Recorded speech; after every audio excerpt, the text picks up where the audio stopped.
Hello students, तो आज हम क्वेश्चन सॉल्व करेंगे सरफेस एरिया एंड वॉल्यूम का, जो आपके 10th स्टैंडर्ड में है। तो पहले हम क्वेश्चन को पढ़ लेते हैं। क्वेश्चन है, the interior of a building is in the form of a cylinder of diameter 4.2 metre and height 3.8 metre surmounted by a cone whose vertical angle is a right angle. Find the volume of the building and the surface area of the interior of the building excluding the floor. तो यहाँ पे जो बताया गया ये question में दो figure को मिक्स किया गया है। पहला फिगर है आपका सिलेंडर, यहाँ पे आप देख सकते हो कि फर्स्ट फिगर है सिलेंडर और दूसरा फिगर बोला गया है क्या है, वो है कोन। तो सबसे पहले हम क्या करेंगे, सॉल्व करने से पहले हम इसका फिगर ड्रॉ कर लेते हैं। तो पहले बोला गया है कि बिल्डिंग की जो इंटीरियर है बिल्डिंग की is in the shape of a cylinder, वो सिलेंडर के शेप में है। तो सबसे पहले हम एक सिलेंडर ड्रॉ कर लेंगे। ओके, सिलेंडर ड्रॉ करने के बाद बोला गया सरमाउंटेड बाय अ कोन। पहले तो हम इसकी हाइट लिख लेंगे। हाइट है आपकी दी गई है 3.8 मीटर और यहाँ पे आपका डायमीटर दिया गया है 4.2 मीटर। ओके, अब इसके ऊपर कोन है। ओके, सरमाउंटेड बाय अ कोन, तो कोन हम यहाँ पे ड्रॉ कर लेंगे। तो ये होगा आपका कुछ इस तरीके से। ओके, ये बन गया आपका कोन। ओके, तो कोन हालांकि ये राइट हालांकि ये दोनों चीज़ क्या होगी, इक्वल होगी। ओके, इसका से ड्रॉ कर देता हूँ, इसको ज्वाइन कर देता हूँ। ओके, तो ये बन गया वो कोन। अब कोन में क्या बोला गया है, कोन की जो आपकी वर्टिकल एंगल है, इट मीन्स ये एंगल दी गई है आपकी 90 डिग्री, ये एंगल दी गई है आपकी 90 डिग्री। तो आपके सिलेबस में जो है, इस सिलेबस में आपके जो क्वेश्चंस होते हैं वो राइट सर्कुलर सिलेंडर से रिलेटेड होते हैं और राइट सर्कुलर कोन से रिलेटेड होते हैं। तो सबसे पहले जो चीज़ गिवन दी गई है हम उसे पहले लिख लेंगे। तो सबसे पहले दी गई है डायमीटर ऑफ सिलेंडर जो है 4.2 मीटर। तो यहाँ पे रेडियस क्या हो जाएगी, रेडियस हो जाएगी 4.2 divided by 2, it means 2.1 metre. अब यहाँ पे आप देख सकते हो कि जो रेडियस है सिलेंडर का वही रेडियस कोन का भी होगा, क्योंकि कोन क्या है सिलेंडर के ऊपर रखा गया है। तो कोन का बेस और सिलेंडर का टॉप, ये दोनों क्या है, आपस में एक दूसरे को ओवरलैप कर रहे हैं। तो ओवरलैप कर रहे हैं तो इसका मतलब दोनों का बेस, ये जो है आपका रेडियस, दोनों का क्या होगा, इक्वल होगा। ओके, अब उसके बाद यहाँ पे दिया गया है height of cylinder is equals to 3.8 metre. Okay, तो बड़ा ही सिंपल सा क्वेश्चन है। ठीक है, क्वेश्चन में आपको बस इसकी वॉल्यूम निकालनी है, इस पूरे बिल्डिंग की वॉल्यूम निकालनी है और उसके बाद इसके आपको सरफेस एरिया निकालना है एक्सक्लूडिंग द फ्लोर। अगर आपको ये क्वेश्चन अच्छे से समझ में आ गई तो आप वीडियो को पॉज करके आप खुद से एक बार ट्राई कर सकते हो। ओके, नाउ सबसे पहले हम निकालेंगे वॉल्यूम ऑफ बिल्डिंग। तो वॉल्यूम ऑफ बिल्डिंग निकालने के लिए हमें वॉल्यूम ऑफ कोन निकालना पड़ेगा। तो वॉल्यूम ऑफ कोन का फॉर्मूला होता है, मैं यहाँ पे लिख दे रहा हूँ,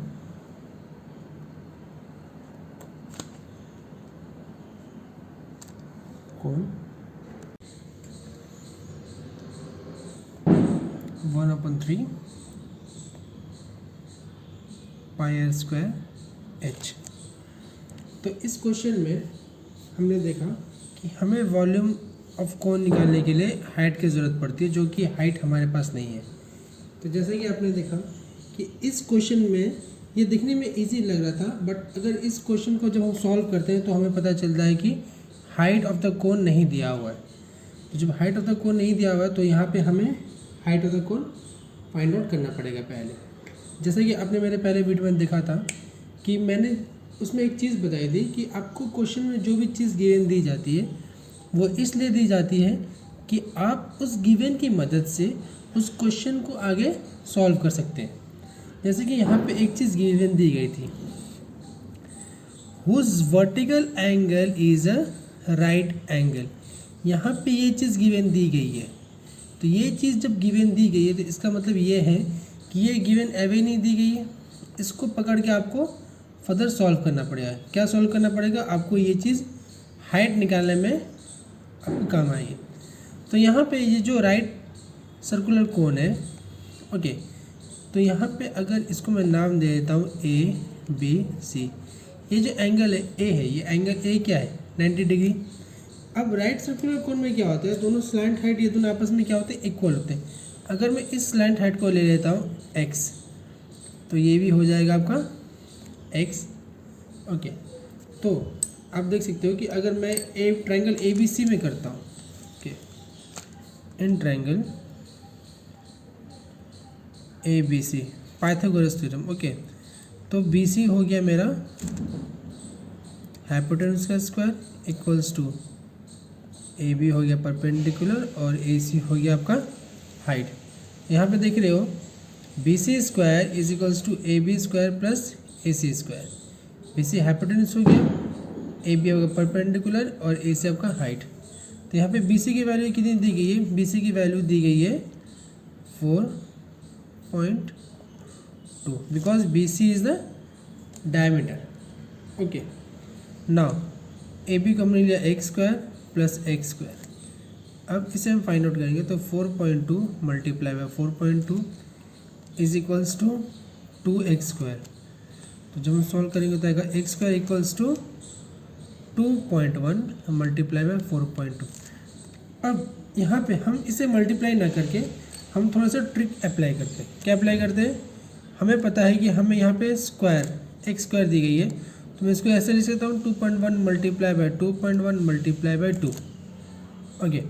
तो जब क्योंकि यहाँ पे जब ये अंडर रूट होगा तो आप देख सकते हो कि ये 2.1 कितनी बार आया? 2.1 दो बार आया। 2.1 कितनी बार आया? 2.1 दो बार आया। तो जब 2.1 दो बार आया तो वो एक के लिए बाहर निकल जाएगा, तो ये आ गया हो गया आपका x की वैल्यू हो गया, मतलब स्लैंट हाइट हो गया आपकी 2.1√2 मीटर, ये वाला, ओके। अब ये होने के बाद हमें यहाँ पे क्या हुआ? इस फिगर में हमें AB की वैल्यू मिल गई, स्लैंट हाइट मिल गई। जब हमें स्लैंट हाइट मिल गई तब हम इसकी हाइट भी निकाल सकते हैं, ओके। ये वाला पार्ट, ये वाला पोर्शन, इसको हम नाम दे देते हैं O। तो इन ट्रायंगल AOC क्या है? ये भी कौन सा ट्रायंगल है? राइट एंगल ट्रायंगल है, दिस वन AOC। तो मैं यहाँ पे बोल सकता हूँ कि AC square is equals to OA square plus OC square, okay. तो चलो हम यहाँ पे इसके साइड में सॉल्व करते हैं, ओके। हमने ले लिया दूसरे ट्रायंगल में, in triangle AOC AC square again Pythagoras theorem is equals to OA square plus OC square, okay. अब AC की वैल्यू अभी हमने जस्ट फाइंड आउट की 2.1√2 square is equals to OA को H ले लेते हैं हम प्लस OC क्या है? OC इज अ रेडियस, तो रेडियस क्या है? 2.1 का स्क्वायर। अब मैं इसको ऐसे लिख सकता हूँ H square is equals to 2.1 का स्क्वायर मल्टीप्लाई बाय 2 प्लस 2.1 का स्क्वायर। अब ये मल्टीप्लाई बाय 2 कैसे होगा? क्योंकि यहाँ पे क्या है? होल स्क्वायर है, तो 2.1 क्या होगा? दो बार मल्टीप्लाई होगा, और √2 दो बार मल्टीप्लाई होगा, तो √2 multiply by √2 is 2, okay. H square is equals to 2.1 का स्क्वायर को हमने कॉमन ले लिया, अब ब्रैकेट में यहाँ पे बचा 2, not this one is minus, sorry, so 2 - 1, okay. So H square is equals to 2.1 का स्क्वायर, तो यहाँ पे H की वैल्यू आ गई 2.1 मीटर। तो यहाँ पे आपने देखा था कि जब हम क्वेश्चन को स्टार्टिंग में पढ़ रहे थे तब हमें बड़ा ही इजी लग रहा था कि ये क्वेश्चन बड़ा ही इजी है, लेकिन जब हम क्वेश्चन को आगे सॉल्व कर रहे थे तब हमें पता चला कि कोन की हाइट ही नहीं दी गई, ना कोन की हाइट दी गई थी ना स्लैंट हाइट दी गई थी, बट क्वेश्चन में सिर्फ एक चीज़ गिवन दिया गया था, वो था कोन का वर्टिकल एंगल इज 90 डिग्री। तो ये चीज़ गिवन दी गई थी। अब इसकी मदद से ही हमने इसका स्लैंट हाइट और हाइट दोनों फाइंड आउट किया। ओके, जब हमें स्लैंट हाइट और हाइट हमें दोनों मिल गई तब हम इजीली इसकी वॉल्यूम और सरफेस एरिया दोनों निकाल सकते हैं। ओके, तो चलिए हम करते हैं। अब यहाँ पे सारी चीज़ें हमें मिल गई तो अब चीज़ें काफ़ी आसान हो गई। वॉल्यूम ऑफ द बिल्डिंग, तो यहाँ पर जाएगा आपका volume of cylinder plus volume of cone. Volume of cylinder क्या होता है? पाई आर स्क्वायर एच, मैंने यहाँ पे कैपिटल एच से मेंशन किया। ओके, और ये हो गया 1/3 पाई आर स्क्वायर, और ये स्मॉल एच से, क्योंकि दोनों की हाइट क्या है? दोनों की हाइट तो डिफरेंट है, तो यहाँ हमने पाई आर स्क्वायर कॉमन लिया, कैपिटल एच प्लस 1/3, पाई की वैल्यू पुट की 22/7 इंटू आर की वैल्यू हमें मिली 2.1 मल्टीप्लाई बाय 2.1 ब्रैकेट में कैपिटल एच जो कि हाइट ऑफ सिलेंडर है 3.8 प्लस 2.1/3। ओके, तो हमने इसको कट किया तो ये आपको मिला 0.3, तो ये बन गया 22 मल्टीप्लाई बाय 3 मल्टीप्लाई 21, नीचे 10 मल्टीप्लाई बाय 10। हमने क्या किया? हमने यहाँ पर डेसिमल रिमूव कर दिया, मल्टीप्लाई बाई। अब इस 3 और इस 2.1 को हमने कट किया। ओके, तो आ गया आपका 0.7। अब जब ये 0.7 आया तो 3.8 प्लस 0.7 कितना होता है? 4.5 होता है। ओके, ट्राई कीजिएगा कि जब भी आपकी कैलकुलेशन ऐसी होती है तो चीज़ों को बिल्कुल ही आसान बनाने का। ओके, डेसिमल ऑफ किया, जब इनको मैंने आपस से मल्टीप्लाई किया तो वैल्यू आया 62,370 जो कि वैल्यू आती है 62.37 मीटर क्यूब। देखो यहाँ पे हमने क्या किया, यहाँ पे हमने डेसिमल रिमूव किया, क्योंकि कभी कभी क्या होता है लोग बच्चे कंफ्यूज हो जाते हैं कि डेसिमल को डेसिमल से मल्टीप्लाई करेंगे, फिर मतलब डेसिमल कहाँ पुट करेंगे, कहाँ पुट नहीं करेंगे। एग्जाम के टाइम में आपके दिमाग में काफ़ी प्रेशर रहता है, तो उस प्रेशर को हटाने के लिए इस चीज़ को हमें ईजी करना पड़ता है। ईजी करने के लिए हमने सिंपल सा क्या किया, डेसिमल रिमूव करके चीज़ों को सॉल्व की। जब चीज़ों को सॉल्व की तो ईजीली हमें सारी चीज़ें मिल गई। तो वॉल्यूम ऑफ द बिल्डिंग मिला हमें 62.37 मीटर क्यूब। अब हमें निकालना है सरफेस एरिया।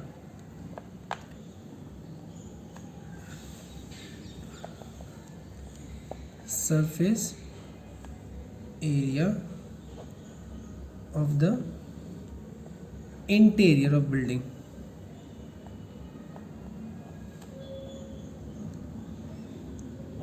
बट एक्सक्लूडिंग क्या? एक्सक्लूड किसको करना है हमें? Excluding floor.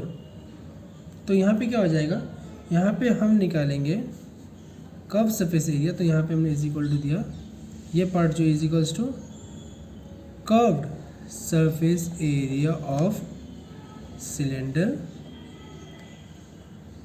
Plus curved surface area of cone. क्यों? क्योंकि देखिए यहाँ पे जब हम ये इसका कर्व सरफेस एरिया निकालेंगे बाहर के पार्ट वाला, और जब इससे कर्व सरफेस एरिया निकालेंगे बाहर के पार्ट वाला। ओके, मतलब अब बाहर से देखो, फिगर को समझने की कोशिश करो कि जब इसका कर्व सरफेस एरिया निकाला जा रहा है, ओके, सिलेंडर का, जब सिलेंडर कर्व सरफेस एरिया निकालते हैं तो उसमें ये पार्ट और ये पार्ट इंक्लूड नहीं होता है, ना टॉप ना बॉटम। और जब कर्व सरफेस एरिया निकालते हैं कोन का तो उसका भी बॉटम पार्ट इंक्लूड नहीं होता है, सिर्फ कर्व पार्ट इंक्लूड होती है। तो हमें क्या करना है, हमें बिल्डिंग की क्या निकालना है, बिल्डिंग का हमें सरफेस एरिया निकालना है एक्सक्लूडिंग द फ्लोर। फ्लोर को एक्सक्लूड करके। ओके, जब फ्लोर को एक्सक्लूड करेंगे तब क्या होगा, ये पार्ट निकल जाएगी, एग्जिट हो जाएगी, एग्जिस्ट नहीं करेगी ये, ठीक है। और ये पार्ट भी क्या होगा, इंक्लूड नहीं होगा, क्योंकि बिल्डिंग को जब बनाया जा रहा है बिल्डिंग के ऊपर, बिल्डिंग का सिलेंड्रिकल पार्ट के ऊपर इस कोनिकल पार्ट को रखा जा रहा है। ओके, तो बिल्डिंग यहाँ से बंद थोड़ी होगा, बिल्डिंग तो यहाँ से ओपन होगा, समझ रहे हो। बिल्डिंग का जो अंदर का शेप होगा वो कुछ ऐसे दिखेगा आपको, ऐसे। अब जब अंदर जाओगे तो ये क्या हो गया, ये तो कोन का कर्व सरफेस एरिया हो गया और ये सिलेंडर का कर्व सरफेस एरिया हो गया। ओके, इसलिए हमने दोनों का कर्व सरफेस एरिया निकाला। तो curve surface area of cylinder होता है 2 pi R H plus curve surface area of cone होता है पाई आर एल। तो यहाँ से हमने पाई और आर कॉमन लिया, तो यहाँ पे बचा 2h प्लस एल। ओके, जब पाई और आर की वैल्यू पुट की 22/7 मल्टीप्लाई बाई 2.1 मल्टीप्लाई बाई, अब यहाँ पे बचा 2 मल्टीप्लाई बाई 3.8 प्लस 2.1 √2। अब यहाँ पे जब √2 की वैल्यू है, ठीक है, यहाँ पे क्या है, वैल्यू क्या है 2.1 √2। अब यहाँ पे इसकी वैल्यू निकालने के लिए हमें √2 की वैल्यू पुट करनी पड़ेगी। जब √2 की वैल्यू पुट करेंगे 2/7 multiply by 2.1 multiply by 3.8 multiply by 2, ये आ जाएगा 7.6 प्लस 2.1 मल्टीप्लाई बाई √2 की वैल्यू होती है 1.14। जब वो वैल्यू पुट करके मल्टीप्लाई करेंगे तो आपके पास आएगा 2.97। तो यहाँ से हमने कट किया 0.3, तो यहाँ 22 मल्टीप्लाई बाई 3/10। वापस से मैंने आपको बोला कि हम चीज़ों को इजी बनाएंगे सॉल्व करने के लिए, और हम जब इसे ऐड करेंगे तो आपका आएगा 10.57। उसके बाद हम यहाँ से डेसिमल को रिमूव करेंगे, 2 multiply by 3 multiply by 1057 divided by 10 multiply by 100।